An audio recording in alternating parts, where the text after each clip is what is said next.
Bismillahirrahmanirrahim. Assalamualaikum warahmatullahi wabarakatuh. Salam sejahtera untuk kita semua. Perkenalkan, nama saya Regina F. Mamunto dari kelas A Pendidikan Kimia semester 1 tahun ajaran 2020-2021. Puji syukur saya panjatkan kepada Tuhan Yang Maha Esa karena hidayah dan berkat-Nya saya dan rekan saya yang bernama Siti Aisyah Ibrahim dari kelas A Pendidikan Kimia semester 1 tahun ajaran 2020-2021 dapat menjabarkan materi presentasi kami. Terima kasih juga kami ucapkan kepada Ibu Dr. Fatma AR yang telah memberikan tugas ini kepada kami sehingga kami dapat menambah wawasan tentang kebudayaan. Adapun judul dari materi yang akan kami presentasikan kali ini yaitu tentang jenis dan tipe budaya. Sebelum kita masuk ke materinya yaitu tentang jenis dan tipe budaya, ada baiknya kita mengetahui terlebih dahulu apa yang dimaksud dengan budaya atau kebudayaan. Budaya atau kebudayaan adalah suatu cara hidup yang berkembang dan dimiliki oleh sebuah kelompok orang dan diwariskan dari generasi ke generasi. Nah, jenis-jenis dari kebudayaan yaitu yang pertama, hidup kebatinan manusia, yang kedua, angan-angan manusia, dan yang ketiga, kepandaian manusia. Nah, kita bahas dulu yang pertama, hidup kebatinan manusia. Hidup kebatinan manusia yaitu sesuatu yang menimbulkan tertib, damainya hidup masyarakat dengan adat istiadatnya, pemerintahan negeri, dan agama atau ilmu kebatinan. Yang kedua yaitu angan-angan manusia. Angan-angan manusia yaitu sesuatu yang dapat menimbulkan keluhuran bahasa, kesusasteraan, dan kesusilaan. Dan yang terakhir, jenis dari budaya tersebut ada yang kepandaian manusia. Kepandaian manusia itu meliputi suatu pencaharian atau kesenian yang intinya bersifat indah. Nah, selanjutnya jenis dan tipe budaya menurut unsurnya. Jenis dan tipe budaya menurut unsurnya terbagi atas 6 unsur, yaitu yang pertama etnosentris, yaitu kecenderungan untuk memandang orang lain lebih rendah, biasanya dilihat dengan memandang dan mengukur kebudayaan asing dengan kebudayaan miliknya sendiri. Yang kedua yaitu universal, kebudayaan yang dimana akan memberikan pencarian jawaban atas sebuah bentuk problem yang dimaksud terjadi di masyarakat. Yang ketiga yaitu akulturasi, yaitu sebuah bentuk proses sosial yang dimana timbul dikarenakan pada sebuah kelompok manusia dengan sebuah kebudayaan tertentu. Yang keempat adaptif, yaitu sebuah mekanisme yang dimana akan dapat menyesuaikan diri karena sejatinya kebudayaan adalah sebuah bentuk keberhasilan dari mekanisme pada spesies manusia itu sendiri. Yang kelima yaitu dinamis, kebudayaan biasanya akan mengikuti perkembangan sebuah zaman. Dan yang terakhir sifat budaya yaitu integratif, yaitu kebudayaan yang dimiliki oleh banyak orang akan tetapi mempertahankan kebudayaan yang dimiliki oleh mereka sendiri. Seperti contohnya begini, kita itu pergi ke wilayah yang baru, tetapi kita walaupun sudah di wilayah baru tersebut, kita tetap mempertahankan apa yang memang sudah dimiliki oleh budaya kita sendiri. Selanjutnya, jenis dan tipe budaya menurut wujudnya. Jenis dan tipe budaya menurut wujudnya kami mengutip dari J.J. Hunington, yaitu gagasan wujud ideal, aktivitas atau tindakan, artefak atau karya. Nah, gagasan atau wujud ideal adalah berbentuk kumpulan ide-ide, gagasan, nilai-nilai, norma-norma, peraturan, dan sebagainya yang sifatnya abstrak yaitu tidak dapat dirubah atau disentuh. Yang kedua, aktivitas atau tindakan. Aktivitas atau tindakan berupa semua aktivitas manusia, sifatnya konkret, terjadi dalam kehidupan sehari-hari, dan dapat diamati dan didokumentasi. Dan yang ketiga yaitu artefak atau karya, kebudayaan fisik yang dapat diraba, dilihat, dan didokumentasikan. Artefak atau karya ini dapat berupa benda. Nah, dalam jenis dan tipe budaya menurut wujudnya terdapat juga dua komponen, yaitu kebudayaan material dan kebudayaan non-material. Kebudayaan material yaitu yang mengacu pada semua ciptaan masyarakat yang nyata dan konkret. Salah satu contohnya yaitu penemuan. Dan kebudayaan non-material yaitu contohnya seperti ciptaan-ciptaan abstrak, dan salah satu contohnya yaitu dongeng. Selanjutnya, jenis budaya menurut unsurnya. Jenis budaya menurut unsurnya ini terbagi atas 6 unsur. Di sini saya akan menjelaskan hanya sampai ke 3 unsur, karena unsur dari nomor 4 sampai nomor 6 akan disampaikan oleh rekan saya yang bernama Siti Aisyah Ibrahim. Mari kita bahas. Yang pertama, jenis dan tipe budaya menurut unsurnya yaitu sistem bahasa.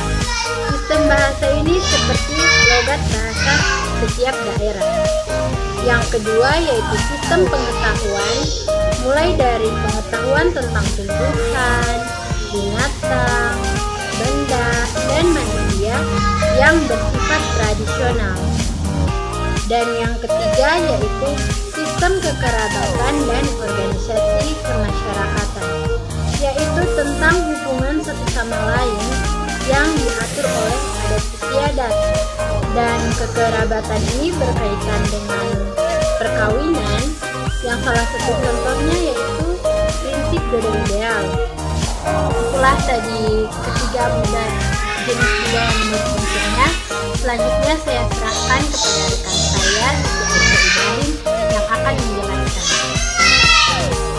Assalamualaikum warahmatullahi wabarakatuh. Perkenalkan, nama saya Siti Aisyah Ibrahim. Saya dari kelas A Pendidikan Kimia Fakultas Matematika dan Ilmu Pengetahuan Alam. Baiklah, saya akan melanjutkan materi dari rekan saya yang bernama Regina F. Mamonto, yaitu mengenai jenis dan tipe budaya menurut unsurnya, yaitu pada poin keempat mengenai sistem peralatan hidup dan teknologi. Manusia selalu berusaha untuk mempertahankan hidupnya. Oleh karena itu, mereka akan selalu membuat peralatan tertentu.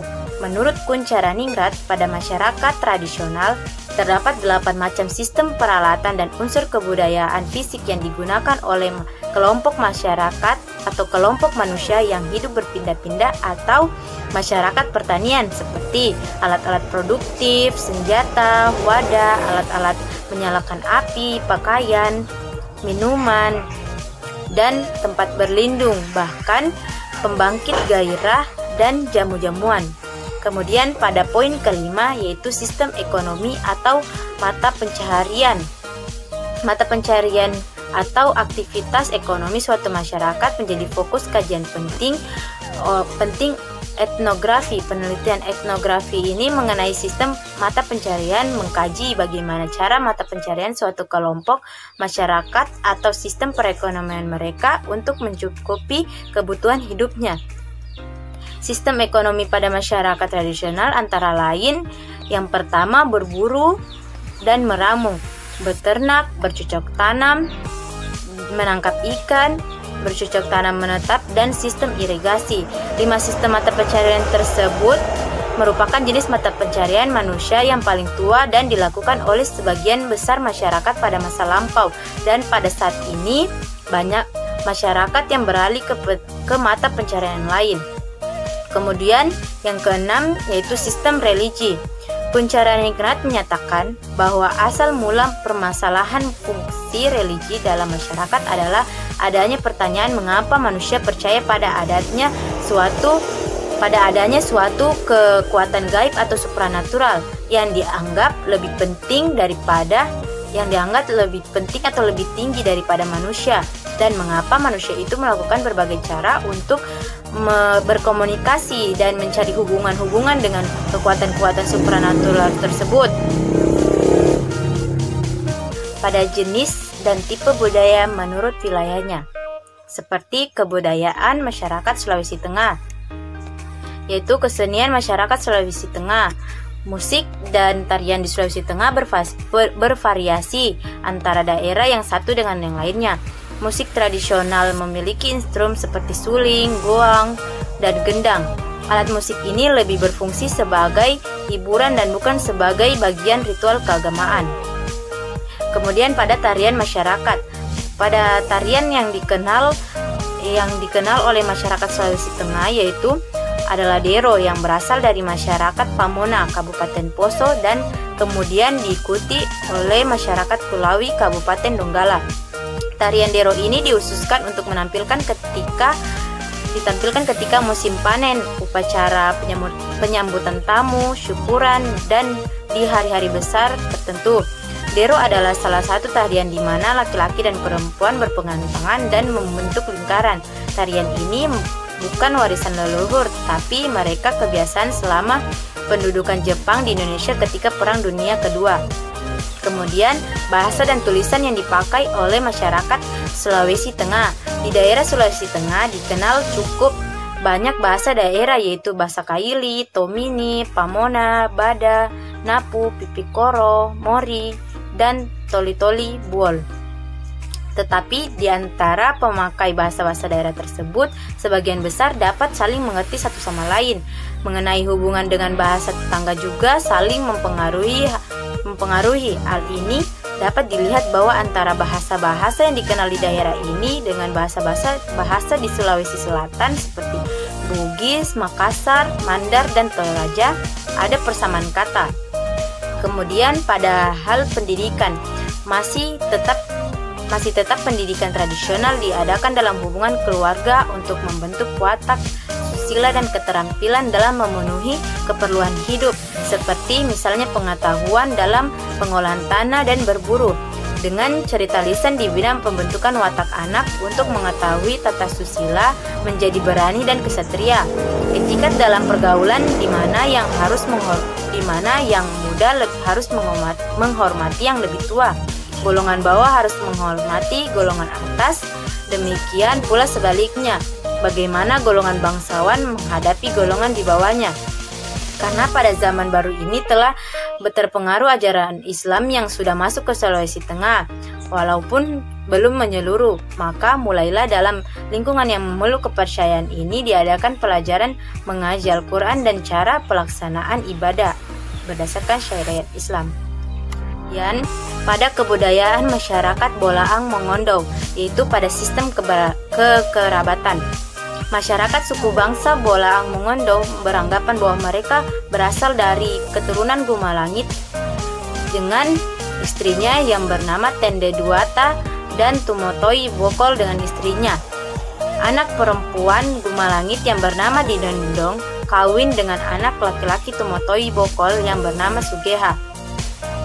Perkawinan tersebut menghasilkan banyak keturunan, kemudian di antara mereka terjadi kawin mawin yang membentuk keluarga-keluarga serta bertempat tinggal di dataran tinggi Bolaang Mongondo.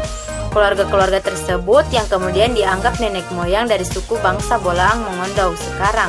Pada zaman dahulu, orang Bolaang Mongondo tersebar dalam kelompok-kelompok kecil yang dikepalai oleh seorang bogani.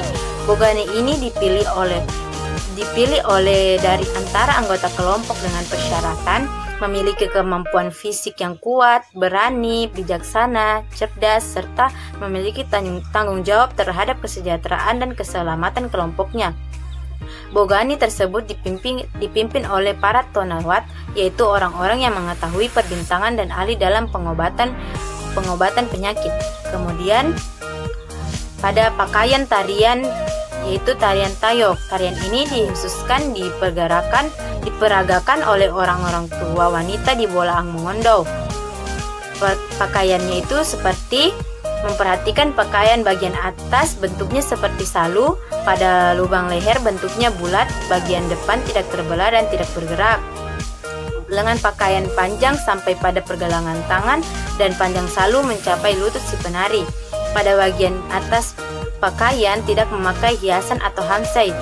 Begitu juga pada tangan memegang kipas yang terbuat dari kayu atau kertas tebal yang telah dibungkus atau dilapisi kain hijau tua dan diberi hiasan manik-manik atau karapati. Kemudian pada kelompok etnis yang ada di Sulawesi Utara ini memiliki kesenian yang khas, yaitu seperti musik kantong. Kemudian pada jenis dan tipe budaya menurut kepentingannya. Kebudayaan memiliki peran dan fungsi yang sentral dan menjadi landasan utama dalam tatanan kehidupan bagi berbangsa dan bernegara. Karena suatu bangsa akan menjadi besar jika nilai-nilai kebudayaan telah mengakar pada sendi kehidupan masyarakat.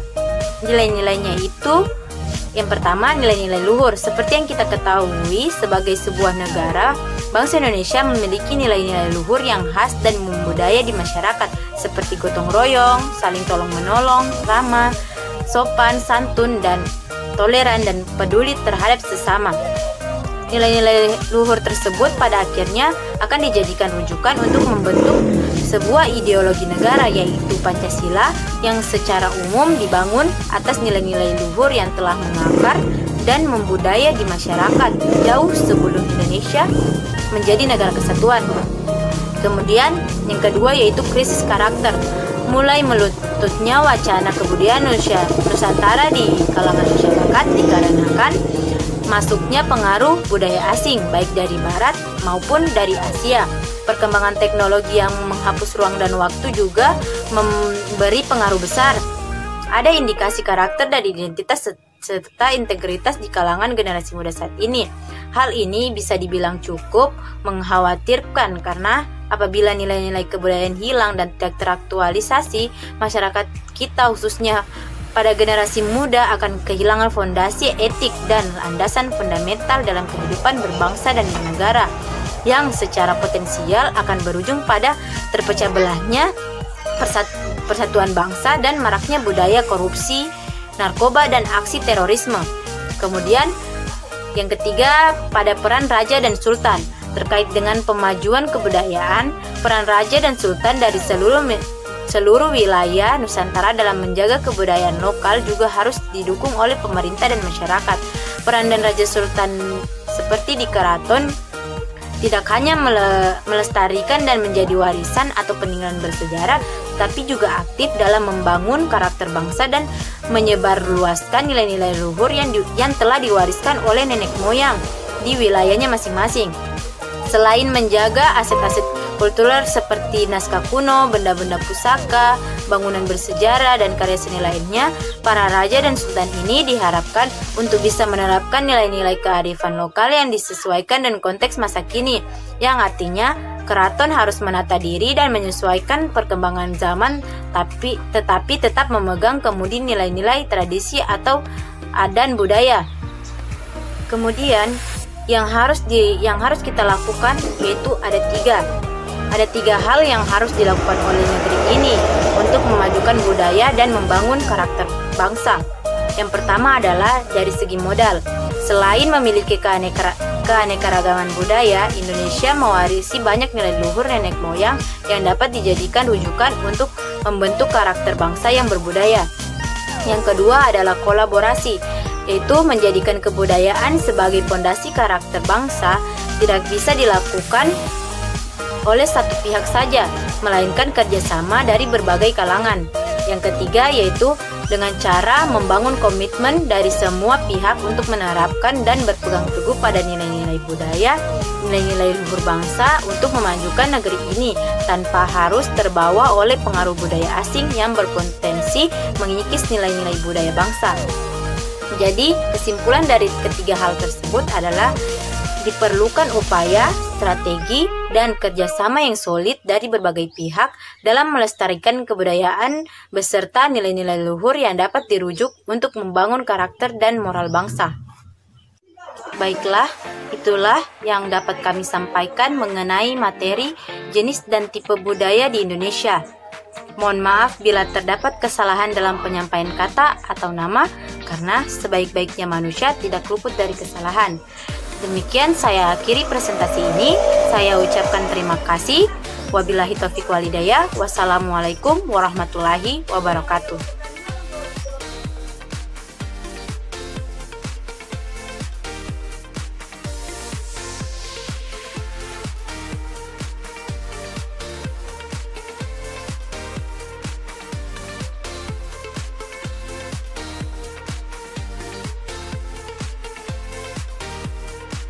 Baiklah, itulah pemaparan diskusi dari kelompok 1.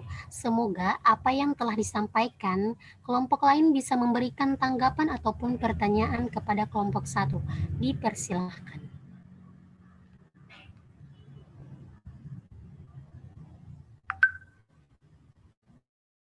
Baik, izin bertanya moderator.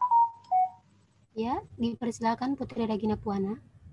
Baik, perkenalkan nama saya Putri Regina Puana. Saya ingin bertanya mengenai tentang artefak yang telah disinggung oleh saudari Regina tadi. Apa yang dimaksud dengan artefak dan sebutkan contohnya yang ada di suatu daerah. Terima kasih. Untuk pemateri bisa menangkap apa yang telah disampaikan oleh penanya. Bisa, moderator. Oke. Pertanyaan ini untuk akan ditampung atau langsung dijawab? Ditampung dulu, moderator. Untuk kelompok lain, apakah ada yang ingin bertanya lagi? Untuk kelompok lain,